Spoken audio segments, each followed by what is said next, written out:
ইলমে দিন হলো আল্লাহ পাকের নূর।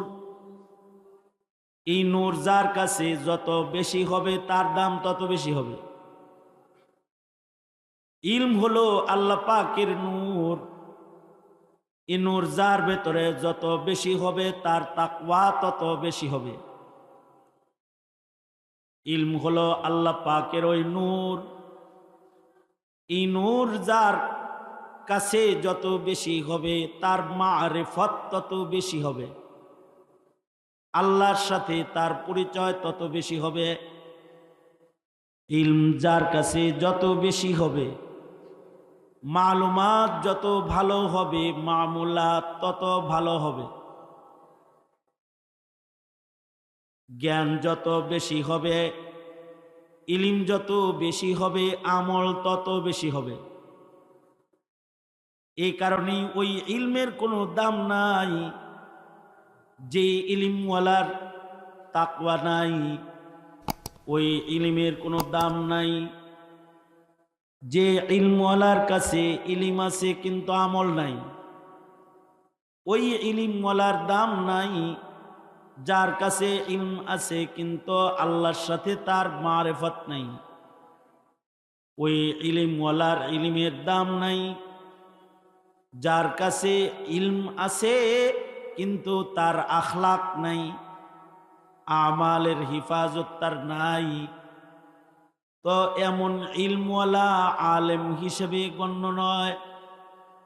ময়দানে মাহশরে এমন আলেমকে সবার আগে দোজখের আগুনের মধ্যে নিক্ষেপ করা হবে। নাউজুবিল্লাহ বলেন। যার ভেতরে ইলম যত বেশি তার ভেতরে তাকওয়া তত বেশি। দুনিয়ার যে সকল ইলম আছে, জাগতিক ইলম যেটা, জাগতিক জ্ঞান যেটা, এই জ্ঞান শিখার পরে আমল করা জরুরি না। মালুমাতটাই মর্যাদার। এই শিক্ষার আমল যে শিখেছে তার ভেতরে থাকা জরুরি না। এই কারণেই পৃথিবীর মাটিতে এমন ইঞ্জিনিয়ার পাবেন যে সারা জীবনেও ইঞ্জিনিয়ারিং কাজকাম করে না, জীবনে একটা প্ল্যান রেডি করে নাই, কোনো ধরনের ইঞ্জিনিয়ারিং কর্মকাণ্ডে সে অংশগ্রহণ করে নাই, মগার সে ইঞ্জিনিয়ার, সে ইঞ্জিনিয়ারিং শিক্ষা গ্রহণ করেছে। পৃথিবীতে এমন অ্যাডভোকেট পাবেন যে অ্যাডভোকেট জীবনে কোনোদিন কোর্টের বারান্দা দিয়েও হাঁটে নাই, জীবনে কোনোদিন কোনো মামলা নিয়ে সে দাঁড়ায় নাই। এমন অ্যাডভোকেট পাইবেন, আছে না নাই? মানুষ তাকেও অ্যাডভোকেট বলে ডাকে কিন্তু তার কাছে মামলা লয়া যায় না, কয় কোর্টে যায় না, এটা হুদা অ্যাডভোকেট। তারপরেও মানুষ তাকে শুধু শুধু অ্যাডভোকেট বলে। তার ইলমের নিসবত তার অর্জন হয়। এমন ডাক্তার পাবেন যে বহির্বিশ্ব থেকে ডাক্তারি পাশ করে আসছে কিন্তু সে কোনোদিন ডাক্তারি করে না, রোগী দেখে না। সে রোগী দেখা বাদ দিছে, রাজনীতি ধরছে অথবা ব্যবসা ধরছে। শিখছে ডাক্তারি কিন্তু আমল করে নাই। কিন্তু এটা তার জন্য দোষ হয় নাই। কিন্তু পৃথিবীতে এমন আলেম নাই যার ভেতরে আমল নাই কিন্তু মানুষ তার দোষ ধরে নাই। যদি কারোর ভেতরে ইলম থাকে, ইলমি দিন যদি কেউ শিক্ষা গ্রহণ করে, আর যদি দ্বীনের উপরে চলার মাদ্দা তার না হয়, ইঞ্জিনিয়ারি না করলে তার ইঞ্জিনিয়ার কয়, ডাক্তারি না করলেও তাকে ডাক্তার কয়, অ্যাডভোকেটগিরি না করলেও তাকে অ্যাডভোকেট কয়। কিন্তু আলেম যদি বা আমল না হয় তাহলে তাকে আলেম কয় না, তাকে মানুষ জালেম বলে। এটা আলেম নামের কলঙ্ক যে ওর কাছে ইলম আছে কিন্তু ওর কাছে ইলমের আমল নাই। কারণ ইলম দুনিয়ার ইলম আমল করার জন্য না, দুনিয়ার ইলম মালুমাতের জন্য, জানার জন্য শিখা। আর দ্বীনি ইলম যেটা নবীরা যেটা শিখাইছেন, ইলমি দ্বীন যেটা, এটা শুধু জানার জন্য শিখা না, এটা মানার জন্য শিখা।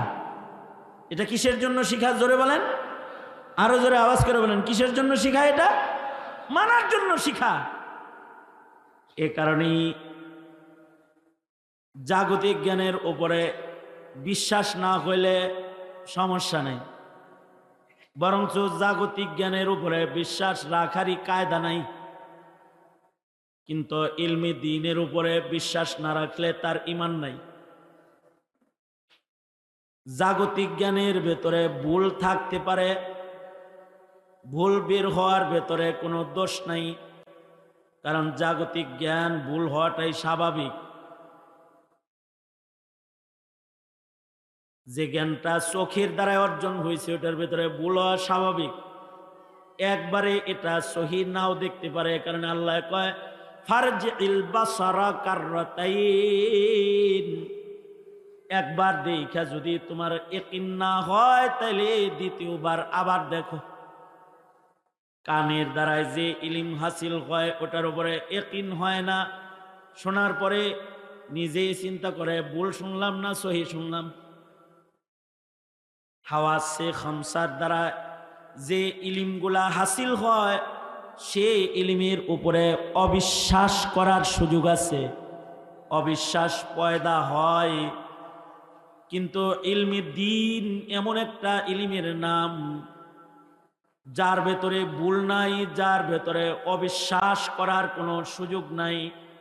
লা রাইবা ফিহ, যে ইলমের ভেতরে এক জাররা ভুল নাই সেটা হলো ইলমি দ্বীন, কোরআন হাদিস, এর ভেতরে ভুল নাই। এ কারণে এই ইলমের উপরে বিশ্বাস রাখাও ঈমান। আমানতু বিল্লাহি ওয়া মালাইকাতিহি ওয়া কুতুবিহি ওয়া রুসুলিহি, আল্লাহর উপরে যেমন ঈমান রাখতে হয়, ওয়া কুতুবিহি, আল্লাহর ইলমের উপরেও ঈমান রাখতে হয়।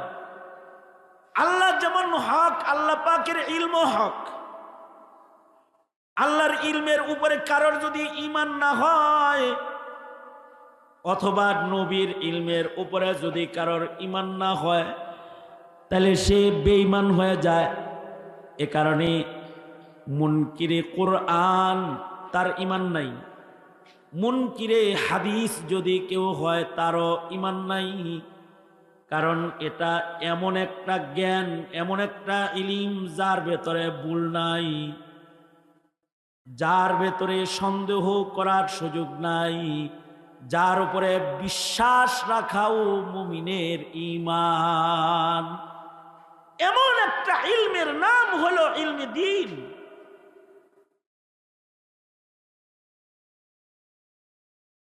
দুনিয়ার জ্ঞান যেটা, এটা রিপ্লেস হয়, পরিবর্তন হয়, এর তাবদীল আছে, পরিবর্তন আছে, রংধনুর মতো উঠে নামে, সাত রং আছে। ইলমি দ্বীনের সাত রং না, এক রং, এক রং। এ কারণে জাগতিক জ্ঞান 30 বছর আগে যা ছিল এখন স্কুল কলেজে সেগুলো বাদ। শিক্ষানীতির পরিবর্তনের মাধ্যমে সেই শিক্ষার পরিবর্তনের প্রয়োজন পড়ছে বা প্রয়োজন পড়ে। বিজ্ঞানের বই 20 বছর আগে যা ছিল এখন তা নাই। 40 বছর আগে যা ছিল তা নাই। 60 বছর আগে বইয়ে যা ছিল এখন তা নাই। কিন্তু দ্বীনি ইলমের পরিবর্তন নাই। এটা 1500 বছর আগে যা ছিল এখন তাই আছে। একটা নুক্তার পরিবর্তন ঘটাইবার ক্ষমতা কারোর নাই, পরিবর্তন নাই। কারণ এই ইলম যার, হিফাজত করার জিম্মাদারিও তার। ইলমি দ্বীন তো আল্লাহর নূর, এটার হিফাজতের দায়িত্ব আল্লাহ নিজের কাছেই রাখছেন। আরো আশ্চর্য বিষয় হলো, তোমরা শ্রোতা মন্ডলীর ভিতরে যারা ডাক্তার সাহেব আছো, ইঞ্জিনিয়ার সাহেব আছেন, অ্যাডভোকেট সাহেব আছেন, জোয়ান জোয়ান ইঞ্জিনিয়ার যারা আছো, ভালো করে শুনে যাও, আল্লাহ দিলে হুনতা না কোথাও। তুমি ইঞ্জিনিয়ার নিজের চেষ্টায় হতে পারবে, ডাক্তার নিজের চেষ্টায় হতে পারবে, অ্যাডভোকেট হতে চাও তো চেষ্টা করলে অ্যাডভোকেট হইতে পারবা, কিন্তু চেষ্টা করে আলেম হইতে পারবা না। নিজের চেষ্টায় কেউ আলেম হইতে পারে না। ইলম হলো আতা উম্মিন আতা ইল্লাহ, এটা জাগতিক জ্ঞান না। জাগতিক জ্ঞান নিজের ইচ্ছায় মনোনয়ন লয়া মনোনীত কইরা শিখা যায়, কিন্তু ইলমি দ্বীন এটা নিজের ইচ্ছায় শিখা যায় না। মাইয়ুরিদিল্লাহু বিহি খাইরান ইউফাক্কিহু ফিদ্দীন, আল্লাহ যার জন্য খায়ের চায়, আল্লাহ যদি কারোর সিনাকে ইলমের জন্য মনোনীত করে, তো আল্লাহ তাআলা কখনো কখনো শিক্ষক ছাড়াও মিল্লাদুন্না ইলমা, আল্লাহ তাআলা লাদুন্নি ইলম নিজের থেকে তাদের দিয়ে দেয়। যদি আল্লাহ কাউকে মনোনীত করে ফেলায়, সঙ্গত কারণেই, এই কারণেই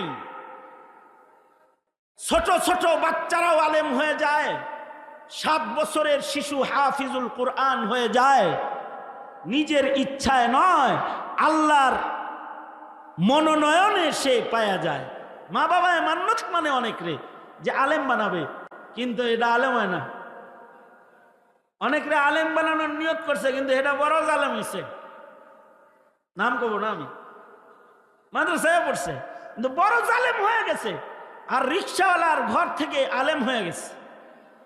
আল্লাহ মনোনীত করে ফেলেছেন, পছন্দ করে ফেলেছেন, তো আল্লাহ তাআলা ইলমের খাজানা দইরা নিজের কুদরত দিয়া সিনার ভিতরে ঢুকায়া দিছে। কারণ এটা আল্লাহর জিম্মাদারিতে আল্লাহ তাআলা সিনায় ঢুকায়। এ কারণেই আল্লাহর রাসূল যখন কোরআন মুখস্থ করার জন্য ঠোঁট ঘন ঘন নাড়তেছিলেন, আল্লাহর পক্ষ থেকে নিষেধাজ্ঞা এসে গেল, লা তুহাররিক বিহি লিসানাকা লিতাআজালা বিহি। ওগো বন্ধু, আমার কোরআন মুখস্থ করার জন্য আপনার ঠোঁট এত ঘন ঘন নাড়ানোর দরকার নাই, আপনার কষ্ট করার দরকার নাই। আমি নিজে আপনার সিনার ভেতরে কোরআন জমায়ে দেব, আপনার কষ্ট করে বারবার ঠোঁট নাড়াইতে হবে না। আমি নিজে আপনার সিনার ভেতরে ইলম দিয়ে দিব। ঘটনা তাই বেঙ্গলনি মাদ্রাসার হেফজখানার ভেতরে 200-150 হাফেজ কোরআন আছে, যারা কোরআন লইয়া 24 ঘন্টা পড়বার লাগছে, কিন্তু আল্লাহ কাউনে কাউনে ঢাইলে দিয়ে দেয়। একটা চেষ্টা কইরা 6 বছর বইরা পড়ছে 15 পারা, আর একটা 7 মাসে হেফজ শেষ। একবার পড়ছে আর আল্লাহ তাআলা দিয়ে দিছে। আল্লাহর নূর, আতা উম্মিন আতা ইল্লাহ, আল্লাহর দান, আল্লাহর সিফাত আল্লাহ তাআলা দিয়ে দিছে। তো 7 মাসে হাফেজ হয়ে গেছে গা, 7 বছরের বাচ্চা। এ কারণে ইলমের জন্য বয়স নাই। আল্লাহর পক্ষ থেকে ইলম দেয়, বয়স লাগে না, এমনকি আকলা লাগে না, খুব বেশি বুদ্ধিশুদ্ধি লাগে না, এমনি বেবলা বেবলা লাগে, কিন্তু টোটাল কোরআন মুখস্থ একটা লুকমা নাই। এমনি মনে হয় সাধারণ সাধারণ, কিন্তু কিতাব সব মুখস্থ আল্লাহ দিয়ে দিছে। তো তার সিনার ভেতরে ইলম ঢুকে গেছে। এ কারণেই ইলমের হিফাজত কাগজ কলম দেয়া হয় নাই, ইলমের হেফাজত সনদ দেওয়া হয়েছে। সনদ সনদ সিনা বসিনা, সনদের মাধ্যমে ইলমের হেফাজত হয়েছে। এখনো পর্যন্ত ইলমে দ্বীন বাজারে সনদ ছাড়া কথার দাম নাই, কারণ কাগজ দিয়া এই ইলম হেফাজত হয় নাই, কলম দিয়া হেফাজত হয় নাই। এই পৃথিবীতে যখন কাগজ আসে নাই, কলম আসে নাই, তখনও ইলম ছিল। রেখেছেন কি? হ্যাঁ, আওয়াজ করে বলেন, রেখেছেন কি? কাগজ ছিল না, কিন্তু ইলম ছিল, কারণ রাসূল তো ইলম দিয়া গেছেন ছাত্রদের কাছে, তারাকতু ফীকুম আমরাইন লান তাযিল্লু মা তামাসসাকতুম বিহিমা কিতাবাল্লাহ ওয়া সুন্নাত রাসূলিহ। আল্লাহর রাসূল বলেন, আমি কুরআন হাদিস দিয়া গেলাম, ইলম দিয়া গেলাম। কাদের কাছে দিয়া গেছে? কাগজে লেখা দিয়া যায় নাই, কলবের ভিতরে ছাইরা রেখে গেছে, সাহাবীদের কলবের ভিতরে রেখে গেছে। ১০০ লাখ সাহাবীর কাছে দিয়া যায় নাই, মাত্র কয়েকশো সাহাবীর কাছে দিয়ে গেছে। কারণ ১০০ লক্ষ সাহাবীর সবাই আলেম ছিল না, কিছু আলেম ছিলেন যাদের সিনার ভেতরে আল্লাহ তাআলা ইলম আটকাইছেন। একাই নবীজির লক্ষ লক্ষ কথা বর্ণনা করে ফেলেছে, একাই একজনে লাখ লাখ কথা বর্ণনা করছে। কারণ আল্লাহর দান এক আবু হুরায়রা সব সাহাবী মিলা যা করছে তার চাইতে একা বেশি বর্ণনা করেছে। আল্লাহ দান করেছে আব্দুল্লাহ ইবনে মাসউদ, আব্দুল্লাহ ইবনে আব্বাস, নবী দোয়া করছে, আল্লাহুম্মা ফাক্কিহহু ফিদ্দীন ওয়া আল্লিমহুল কিতাব ওয়াল হিকমাহ। নবীর দোয়ার বরকতে তাদের সিনা ইলম সংরক্ষণের জায়গা হয়ে গেছে। কাগজের আগমন হয় নাই, কিন্তু ইলম সব মুখস্থ। সাহাবায়ে কেরামের পরে তাবেঈন, তাবেঈন, কাগজ নাই, মাথার ভিতরে ইলমে দ্বীন ভরা। নবীর যা ইলম আছে সব এক একজনের সিনার ভিতরে আছে। যেমন ইলমের রাজ্যের কিছু আজদাহা আছে, হাইয়াতুল ওয়াদি ফি হাইয়াতুল ওয়াদি, জঙ্গলের আজদাহার মতন হাইয়াতুল ইলম কিছু আছে। ইলমের আজদাহা, ইলমের রাজ্যে তারা রাজা। এমন রাজা একাই নবীর রেখে যাওয়া সব ইলম বর্ণনা করতে পারে। যেমন শামসুদ্দিন যাহাবী রহমাতুল্লাহ আলাইহি, ইলমের রাজ্যের এমন এক আজদাহা।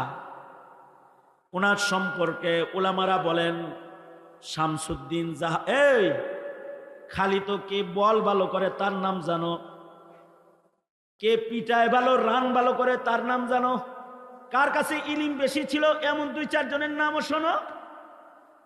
সাহাবীদের ভেতরে কিছু বড় আলেম ছিল, তাবেঈর ভেতরেও কিছু বড় আলেম ছিল, তাবেঈর ভেতরেও কিছু অলরাউন্ডার আলেম ছিল, যাদের সিনার ভেতরে ইলম ছিল, ফিকাহ ছিল, হাদিস ছিল, কোরআন ছিল, সব ছিল।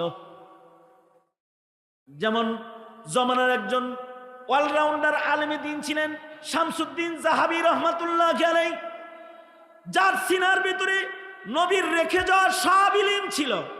উলামারা বলেন, শামসুদ্দিন যাহাবীকে যদি আকাশে বসায়া, শামসুদ্দিন যাহাবীকে যদি বলা হয় সব ইলম বর্ণনা করে শোনাও, দুনিয়ার মানুষদেরকে উনি একাই সব ইলম বর্ণনা করতে সক্ষম ছিলেন। বিশিষ্ট তাবেঈ আবু যুরআ রাজি রহমাতুল্লাহ আলাইহি, যিনি ইমাম বুখারী রহমাতুল্লাহ আলাইহির দাদা উস্তাদ ছিলেন, অর্থাৎ আলী ইবনুল মাদানী, ইয়াহইয়া ইবনে মাঈন, ইমাম আহমদ বিন হাম্বল সব উনার ছাত্র ছিল। আবু যুরআ রাজি রহমাতুল্লাহ আলাইহি ইমাম বুখারী রহমাতুল্লাহ আলাইহির দাদা উস্তাদ। আল্লাহর রাসূলের রেখে যাওয়া টোটাল সহি হাদিসের সংখ্যা ৭ লাখ। আবু যুরআ রাজির কাছে সনদ সহ ৬ লাখ ওনার একাই মুখস্থ ছিল। কাগজ দিয়া লেখা না, কলবের ভিতরে ছিল, কলবের ভিতরে।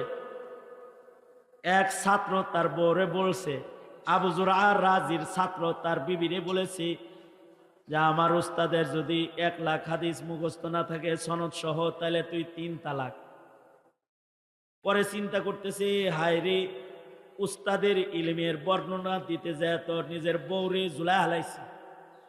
সকালবেলায় গেছে, যে কয়, উস্তাদজি আপনার ফজিলত বলতে যায় বউরে বলছি যে আমার উস্তাদের 1 লক্ষ হাদিস সনদ সহ মুখস্থ না থাকলে 3 তালাক। এখন বিবি কি আছে নাকি তালাক হয়ে গেছে? আপনার কি 1 লাখ হাদিস মুখস্থ আসেনি? আবু যুরআ রাজি বলে, আলহামদুলিল্লাহ, তোমাদের সূরা ইখলাস যেমন মুখস্থ আছে, নবীজির 1 লাখ হাদিস সনদ সহ আমি আবু যুরআর ওই রকম মুখস্থ আছি। এই যে ইলম শিখলেন নিজের চেষ্টায় না, আল্লাহর দান, একবার শুনলেই মুখস্থ হয়ে যেত। উজবেকিস্তানে একটি কবরস্থান আছে, যারা উজবেকিস্তান সফরে যায় তারা ওই ইমাম বুখারীর জমিন, তো ওই গুরুস্থান তারা দেখতে যায়, যে কবরস্থানে 1700 হাফেজে হাদিস ঘুমায় রয়েছে। অর্থাৎ যাদের 1 লাখ করে হাদিস সনদ সহ সবার মুখস্থ, সবার কবর এক গুরুস্থানে। কারণ গুরুস্থানের জমিন ওয়াকফকারী যিনি, তিনি শর্ত দিছে যে আমার ওয়াকফ করা মাটিতে কেউ যদি শুইবার চায় তাহলে তার 1 লাখ হাদিস সনদ সহ মুখস্থ থাকতে হইব, আর তার নামটা মুহাম্মাদুর রাসূলুল্লাহ সাল্লাল্লাহু আলাইহি সাল্লামের নামে তার নাম হইতে হইব। যদি মুহাম্মদ নাম না হয়, গুরুস্থানে জায়গা নাই। 1 লাখ হাদিস মুখস্থ না থাকলেও এই গুরুস্থানে জায়গা নাই। আশ্চর্য, সাহেবে হিদায়া, ওনার 1 লাখ হাদিস মুখস্থ ছিল, কিন্তু নাম মুহাম্মদ না, এ কারণে গুরুস্থান কর্তৃপক্ষ ওনার কবর ওই গুরুস্থানে হইতে দেয় নাই। আরাম পাইছি আমরা যে আমাদের জায়গা জমিন যারা ওয়াকফ করে তারা শর্ত মর্ত দেয় না। যদি আমাদের গুরুস্থান কর্তৃপক্ষ বলতো বেনামাজির জায়গা গুরুস্থানে নাই, তাহলে সব জায়গা মন্দিরের কাছে হয়ে থাকতা। কিন্তু এমন কোন শর্ত আমাদের ওয়াকিফ যারা তারা দেয় না। কিন্তু ওই যুগের ওয়াকিফ বড় মজবুত। তার শর্ত হইল যে আমার কবরস্থানে শুইতে হইলে 1 লাখ হাদিস সনদ সহ মুখস্থ থাকতে হবে। 1700 মাইত এক গুরুস্থানে শুয়ে রয়েছে, যাদের সকলেই লক্ষ হাদিসের হাফিজ। এইভাবে করে সিনায় সিনায় আল্লাহ ইলম সংরক্ষণ করেছেন। এই ভারতবর্ষের ইলমের রাজ্যের আজদাহা বলা হয় আনোয়ার শাহ কাশ্মীরি রহমতুল্লাহ আলাইহি, যিনি কোনো জিনিস একবার দেখলে, একবার পড়লে, একবার শুনলে 40 বছর পর্যন্ত ওনার মুখস্থ থাকতো। ওনাকে বলা হয় মাকতাবাতুন আজিমাতুন হাইয়াতুন নাতিকাতুন, জিন্দা চলতি ফিরতি একটা লাইব্রেরি। দারুল উলুম দেওবন্দের সব কিতাব একটা মানুষের মুখস্থ। উনি লাইব্রেরিয়ানকে বলতেন, লাইব্রেরির কোনো কিতাব যদি উলোতে খায় অথবা যদি ইঁদুরে কাইটালায়, তাহলে আনোয়ার শাহ কাশ্মীরিকে খবরটা দিও। আলহামদুলিল্লাহ, আনোয়ার শাহ যতদিন বেঁচে থাকবে ততদিন নষ্ট হওয়া কিতাব আবার হাসিয়া বাইনা সতর সহকারে লিখে দিতে পারবে। এই যে ইলম, এই ইলম চেষ্টায় না, আল্লাহর দান, আল্লাহর দান, আল্লাহ দিছে। এ কারণে আপনার যে 7 বছরের বাচ্চাটাকে আপনি নিজে বিশ্বাস করেন না, অর্থাৎ আপনার সিন্দুকের চাবি আপনি আপনার ছেলের কাছে দেন না, বয়স 7 বছর তাই। আপনি আপনার সিন্দুকের চাবি প্রয়োজনে পাশের বাড়িওয়ালারে দেন, কিন্তু নিজের পুলা ঔরসের ছেলে তারে দেন না। কয় কেন? এটার বয়স কম, সিন্দুকের চাবি হিফাজত করার যোগ্যতা ওর নাই, তাই চাবি পরের ঘরে দিলেও নিজের ছেলেরে দেয় না।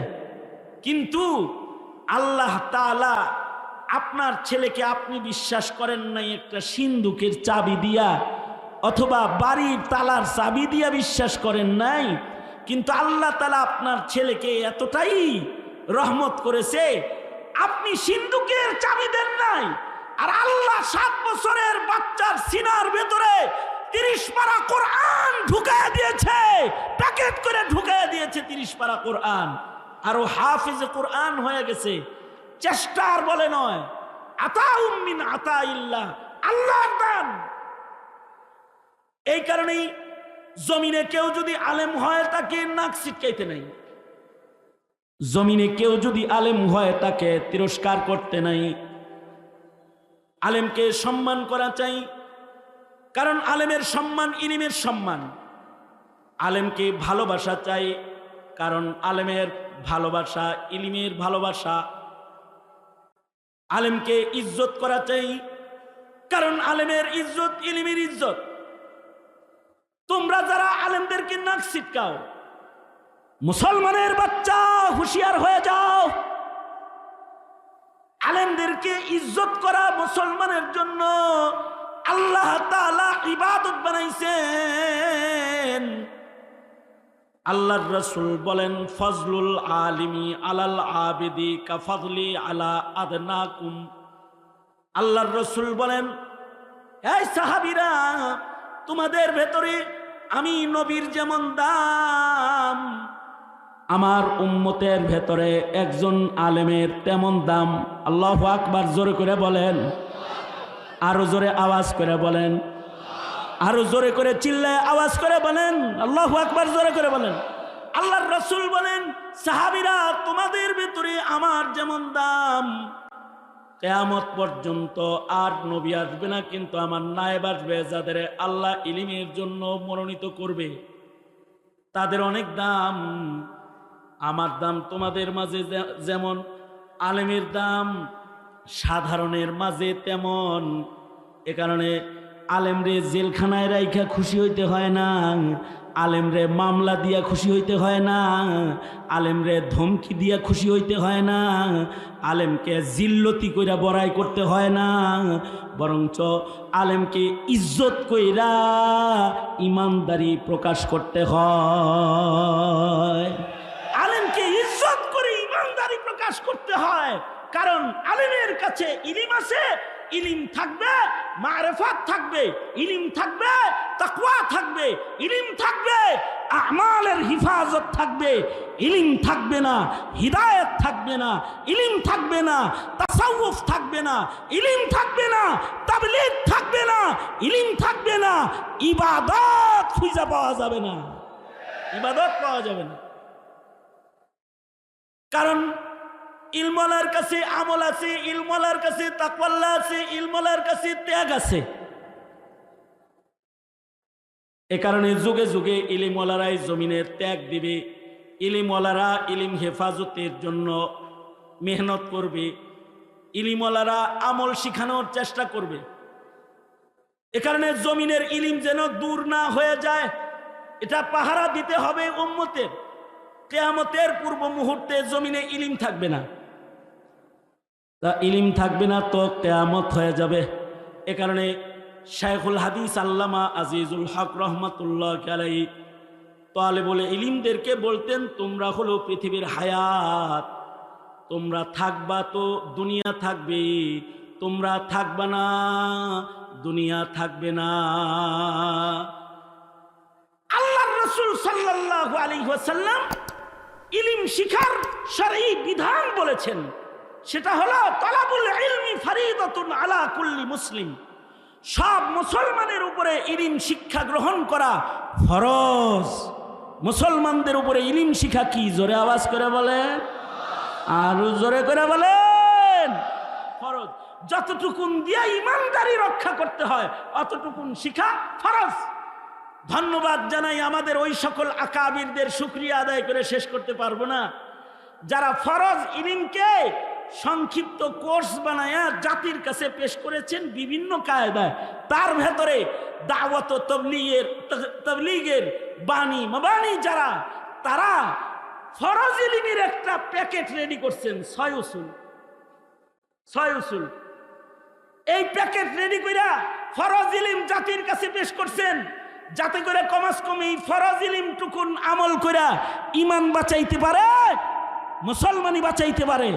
এটাকে কোন মাদ্রাসার দেয়ালে না আটকায়া রাস্তায়, ঘরে, পথে, পাথারে, দোকানে, হাসপাতালে, সব জায়গায় এই ইলমের চর্চাকে আম করেছেন। যেই আম ইলমি চর্চার ফসল বিশ্ব ইজতেমা, যেটা আসন্ন 2, 3, 4 ফেব্রুয়ারি টঙ্গীর ময়দানে অনুষ্ঠিত হবে, এটি একটি সংক্ষিপ্ত ফরজ ইলম চর্চার মেহনতের জমায়েত। দেখেন, ইলম কিন্তু এখানে আনোয়ার শাহ কাশ্মীরের ইলম না, অথবা আবু যুরআ রাজির ইলম না, অথবা আবু হুরায়রার ইলমের বস্তা ওখানে না। ওখানে আছে 6টা কথা। কিন্তু এই 6টা কথার ইলমের নূর জাতিরে কত পাল্টায়। আমি একবার বাসে চড়ে যাইতেছিলাম কোথাও, তো আমার বাম পাশে যিনি বসা, দীক্ষাত একেবারে আজদাহা একটা শাইখুল হাদিস মনে হয় এরকম। আমি কথা বলতেও সাহস পাইতেছি না। পরে ভাবলাম যদি কথাবার্তা না কই তাহলে লোকটা যদি আবার মাইন্ড করে, তাই বললাম, ভাইজান আপনি কোন মাদ্রাসার খেদমতে আছেন? আমি জিজ্ঞেসি যে কোন মাদ্রাসার খেদমত করেন? কয়, হুজুর আপনি আমারে চিনতেছেন না, কিন্তু আমি তো আপনারে চিনি। আমি ডরে কথা কই না আপনার লগে। আমি কই, আমিও তো ডরে কথা কই না আপনার লগে। হুজুর আপনি আমারে দেখে ডরান কেন? আমি বললাম, আমি আপনারে দেখে ডরাই এজন্যে, আপনারা তো মনে হয় যে আপনি বুখারী শরীফ পড়ান। আমি তো ছোটখাটো মৌলভী সাহেব, রোডে রোডে ঘুরে বেড়াই, কিন্তু আপনি একজন বড় আলেম লাগে। আস্তাগফিরুল্লাহ আস্তাগফিরুল্লাহ, হুজুর আমি কোনো আলেম না। হুজুর আমি 3 চিল্লার সাথী। আল্লাহু আকবার জোরে করে বলেন, আরো জোরে আওয়াজ করে বলেন, আওয়াজ করে বলেন, আল্লাহু আকবার জোরে করে বলেন। হুজুর আমি 3 চিল্লার সাথী, 3 চিল্লার সাথী। আমি একটা জাহেল মানুষ, সারা জিন্দেগি আমি বরবাদ করেছি, কিন্তু 3 চিল্লা লাগাইছি, তো আপনাদের মতো একটু রং ধরছি। এই কথা বলে সে এক পর্যায়ে কেঁদে দিয়া কয়, হুজুর আপনি যেমন আমার শাইখুল হাদিস মনে করলেন, হাসরের মাঠে যেদিন বিচার হবে ফিরিস্তারাও যদি আমার এরকম নেককার মনে করত, তাইলে তো আমি পার পায়া যাইতাম। তা আমি বললাম, ভয় নাই, ভয় নাই। নবী বলছেন, মান তাশাব্বাহা বিকাউমিন ফাহুয়া মিনহুম। যার সাথে যার মিল হবে তার সাথে তার হাসর হবে। দেখতে যদি শাইখুল হাদিস লাগে তো শাইখুল হাদিসের সাথেই হাসর হবে। আর দেখতে যদি নাস্তিক, মুরতাদ, বেঈমান, কাদিয়ানি, ইহুদির জারদ সন্তানের মতো লাগে, তাহলে তাদের সাথে হাসর হওয়ার সম্ভাবনাও আছে। নাউজুবিল্লাহ জোরে বলেন। তাদের সাথে হাসর হওয়ার সম্ভাবনা আছে। আর যদি দেখতে আলেম আলেম লাগে তো মৌলবীর সাথেও হাসর হওয়ার সম্ভাবনা আছে। কারণ অল্প ইলমওয়ালাকেও আল্লাহ তাআলা কখনো কখনো ইলমে লাদুন্নি দিয়ে তাকে আলেমের মর্যাদায় পৌঁছায়া দেয়। এ কারণেই আমাদের আকাবিরদের ভেতরে একাডেমিক ভাবে ইলম না শিখেও অনেকে ইলমে লাদুন্নি পাওয়া গেছে গা, যেমন হাজী ইমদাদুল্লাহ মুহাজিরে মক্কি রাহমাতুল্লাহ আলাইহি। একদিকে আনোয়ার শাহ কাশ্মীরি, একদিকে কাসিমুল উলুমি ওয়াল খায়রাত, কাসিম নানুতুবি, কত বড় বড় আলেমে দ্বীন, তারাও যায় হাজী ইমদাদুল্লাহ মুহাজিরে মক্কির কাছে বায়াত হইত। কারণ কি, হাজী ইমদাদুল্লাহ মুহাজিরে মক্কিকে আল্লাহ তাআলা ইলমি লাদুন্নি দান করেছে। এ কারণে আশ্চর্য একটা মালফুজ আমি আপনাদেরকে শুনাইতেছি। আজীব একটা কথা, যেটা ইমাম মালিক রহমাতুল্লাহ আলাইহি বলেছেন। ইমাম মালিক বলেন, ইমাম মালিক রহমাতুল্লাহ আলাইহি বলেন, লাইসাল ইলম বিকাসরাতির রিওয়ায়াত। ইমাম মালিক বলেন, অনেক মালুমাত, অনেক রেওয়ায়াত মুখস্থ করার নাম ইলিম না, অনেক জানার নাম ইলিম না। কারণ অনেক জানে তো, ইহুদিদের কাছেও অনেক ইলিম আছে, অনেক জানার নাম ইলিম না। বরঞ্চ ইলিম হলো বালিল ইলম নূরুম মিনাল্লাহ, ইলম হলো আল্লাহ পাকের নূর। যেই নূর আল্লাহ নিজের থেকে তার বান্দারে দেয়, আল্লাহ নিজের কাছে বান্দারে নেওয়ার জন্য, ওইটার নাম হলো ইলম। এই কারণেই সাহাবায়ে কেরামের ভিতরেও যদিও অধিক হাদিস রিওয়ায়াত করেছেন আবু হুরায়রা, কিন্তু সকল সাহাবীদের ইজমা ছিল, ঐক্যমত ছিল, কানা আবু বকর আলামানা, আবু বকর হলো আমাদের ভেতরে সবচেয়ে বড় আলেম। কিন্তু হাদিসের পাতায় আবু বকরের রিওয়ায়াত বেশি না, রিওয়ায়াত বেশি পাওয়া যাবে আবু হুরায়রা, ইবনে আব্বাস, ইবনে মাসউদ, ইবনে উমর রিজওয়ানুল্লাহি আলাইহিম আজমাইন, ওনাদের রিওয়ায়াত বেশি পাওয়া যাবে। কিন্তু আবু বকর সম্পর্কে সব সাহাবীরা একমত, কানা আবু বকর আলামানা, আবু বকরের ভেতরে আমল বেশি, ওইটাই প্রমাণ করে আবু বকরের কাছে ইলম বেশি, লাদুন্নি ইলম সহ আবু বকরের কাছে আছে। হযরত উমরের ভেতরে আমল বেশি, উমরের আমল প্রমাণ করে উমর আলেম বড়। উমরের কত আমল, আল্লাহর রাসূল বলে আকাশের তারা যেমন গুনা যায় না, আমার উমরের আমল তেমন গুনা যাবে না, উমরের আমল গুনা যাবে না। আমল এত বেশি, নেকি এত বেশি যে ফিরিস্তারা উমরের নেক গুইনা শেষ করতে পারবে না। এই যে উমরের নেক আর আমল, উমরের আমল প্রমাণ করে উমর মুত্তাকি বড়, উমরের আমল প্রমাণ করে উমর আলেম বড়। কারণ যার তাকওয়া বড় সে আলেম বড়, যার ইলম বড় তার তাকওয়া বড়। ইন্নামা ইয়াখশাল্লাহা মিন ইবাদিহিল উলামা, আল্লাহর রাসূল সাল্লাল্লাহু আলাইহি ওয়াসাল্লামের ব্যাখ্যা করেছেন এই ইলমের সাথে তাকওয়ার সম্পর্ক। এ কারণে আলেম বড় হইলে আল্লাহ কয় ইন্নামা ইয়াখশাল্লাহা মিন ইবাদিহিল উলামা, তার ভয়ও বেশি বড় হবে। আলেমরাই কেবলমাত্র আল্লাহকে বেশি ভয় করে, কারণ ইলম আছে যে, এই কারণে আল্লাহরে বেশি ভয় করে। এ কারণেই হযরত উমর যেদিন ইন্তেকাল করলেন, হযরত উমরের শাহাদাত যেদিন হলো, হযরত উমর যেদিন শহীদ হয়ে গেলেন, হযরত আব্দুল্লাহ ইবনে মাসউদ রাদিয়াল্লাহু আনহু তিনি চিৎকার করে কাঁদতেছিলেন। আর আব্দুল্লাহ ইবনে মাসউদ বলতেছিলেন, হায় রে, উমর তো মরে নাই, উমরের মৃত্যুর মাধ্যমে এই পৃথিবীর মাটির উপর থেকে ইলমের 10 ভাগের 9 ভাগ মরে গেছে। ইলমে দ্বীনের 10 ভাগের 9 ভাগ উমরের মৃত্যুর মাধ্যমে মরে গেছে। এটা আব্দুল্লাহ ইবনে মাসউদ রাদিয়াল্লাহু আনহু বললেন।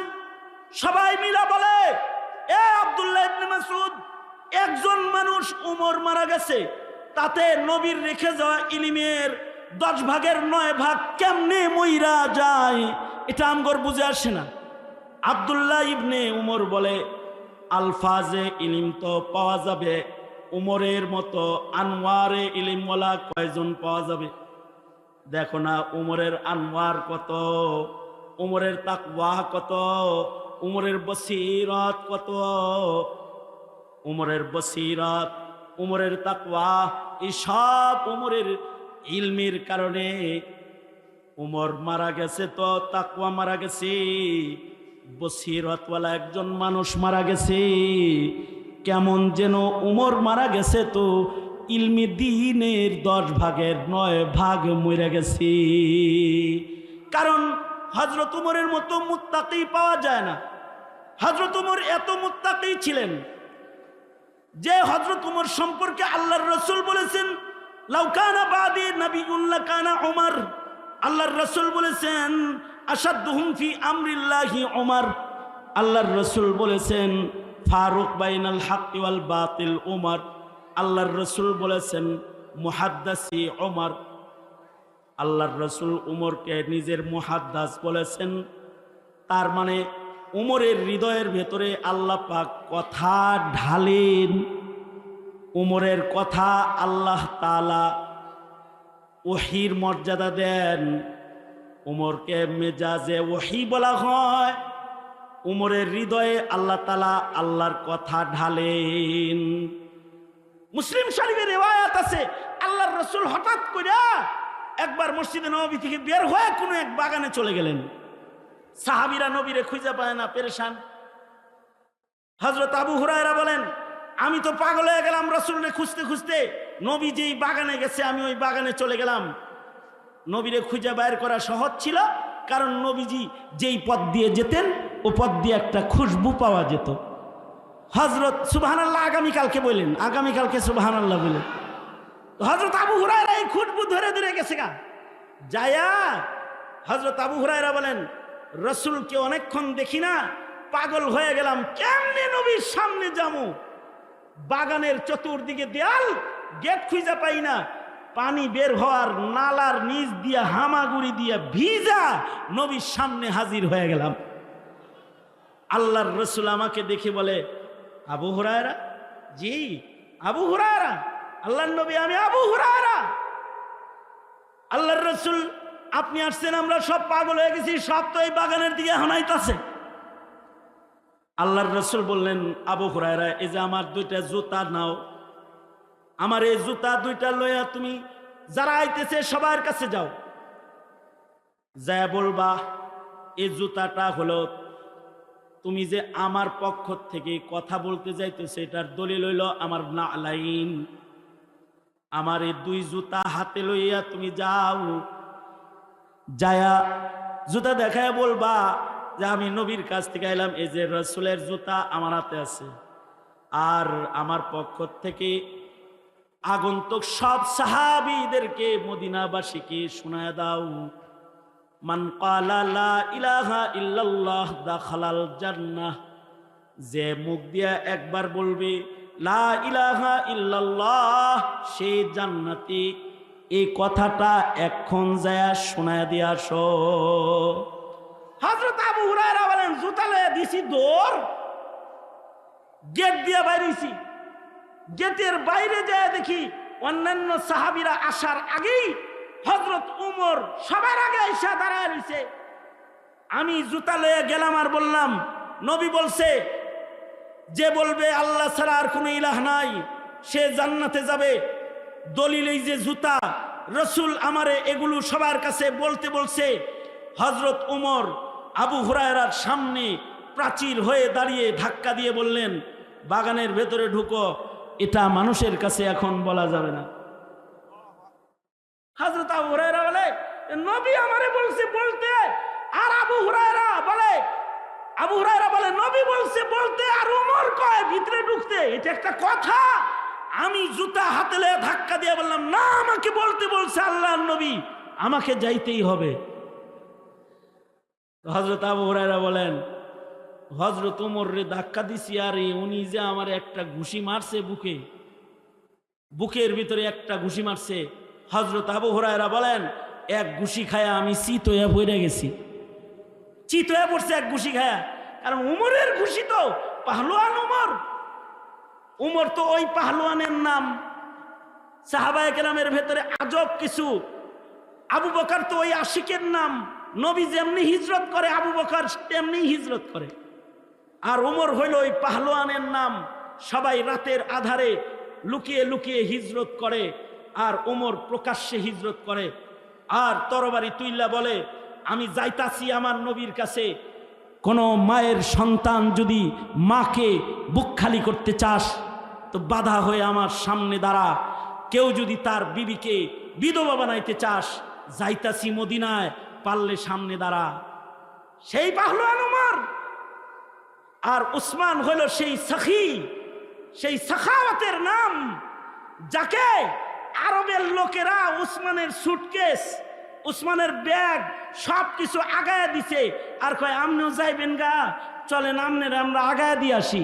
কারণ এত ইহসান, আরবের লোকেরা হযরত উসমান থেকে ভোগ করেছে যে হিজরতের দিনে গাঠি বুকসা আগায় দিছে। এক এক সাহাবীর এক এক শান। উমরের শান হলো গরম উমর, এক ঘুষি মারছে। হযরত উমর রে তো এরকম পাহলোয়ান আল্লাহ তাআলা বানাইছেন, ঘুষি মারছে তার চিত হয়ে পড়ে গেছে। চিত হয়ে যখন পড়ছে, হযরত আবু হুরায়রা কোন রকমে উইঠা বুক টুক ধইরা আল্লাহর রসুলের কাছে গেছে, যায় বলে খাইছি একটা ঘুষি। কইসা মারছে উমর আমাকে। আল্লাহর নবী, আমি আপনার কথা বলতে গেলাম আর উমর আমাকে মারলো।